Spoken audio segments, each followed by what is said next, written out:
So I think we should be recording our daily conversation with people who we mingle with, things we talk about, things we did together, like, because the world is getting crazier and you don't know who to trust anymore.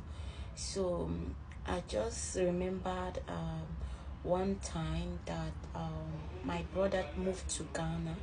So my brother was looking for a job and he hasn't gotten yet. So, and he said for the moment he should share his flyers so that who knows, maybe he can get some customers, understand, and that's why he waits for a job, So then my brother came across this shop, and when he get there, he greeted Alpha, like, how Nigerians used to greet when they see their fellow men.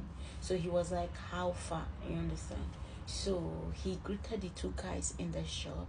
So after he was done, then he said, he was asking them, what about your boss? And they were like saying their boss is not around. So he tried to drop his flyers with them, and immediately he was going, like, sorry, before he started going, like, when he was talking, so he said he noticed one of the guys were like eyeing him, like, eyeing him. So he didn't pay attention to that. He was like, what's wrong with this one? In his mind he was like, what's wrong with this one? So then my brother said immediately he finished talking with the other one, he was about to leave. Then the guy started shouting, oh, I cannot feel my, he means like he cannot feel his bola.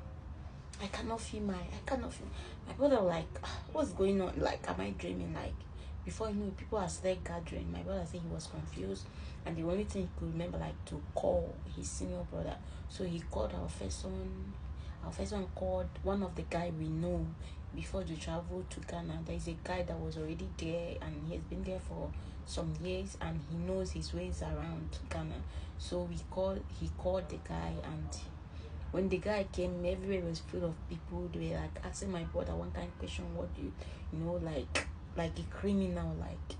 So the guy can say what's going on. They went to the guy. The guy was like, okay.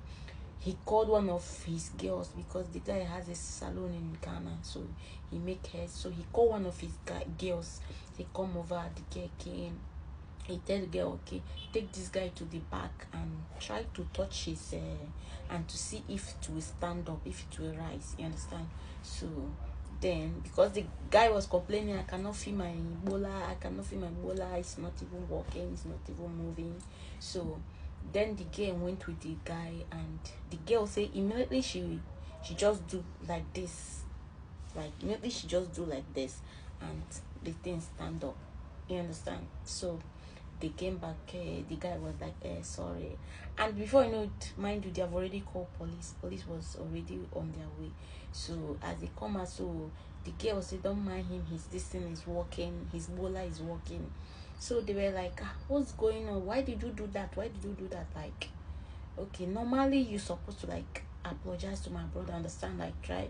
So, and before you know it, police was already there. So they told police that, okay, everything is settled, understand. But instead, the police said they have already come, that they cannot go.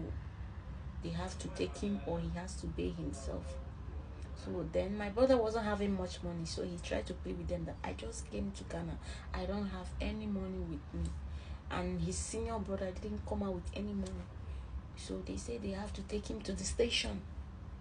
Can you imagine how which my brother was having an evidence, like, nothing, I did nothing to him, he just started screaming and all that.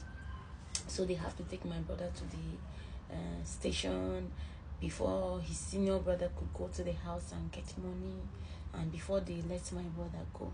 So this is why I told you, like, okay, just imagine my brother has nobody in Ghana. What could have been his fate?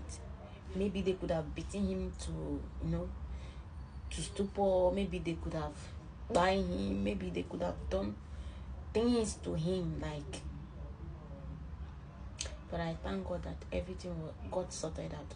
So that's why I say that these days you just have to, I don't know how you're going to do it, you just have to record your day-to-day daily life, like the things you do, like when you and somebody's having conversation, you need to record it, you understand, to just keep that evidence, because these days words is changing. So whenever something happen now, the next thing they will ask you, do you have evidence, do you have evidence? So this is reason why you should always, like, I don't know, to me, I think I should start doing it. Always try to keep your evidence. Always try to keep your evidence.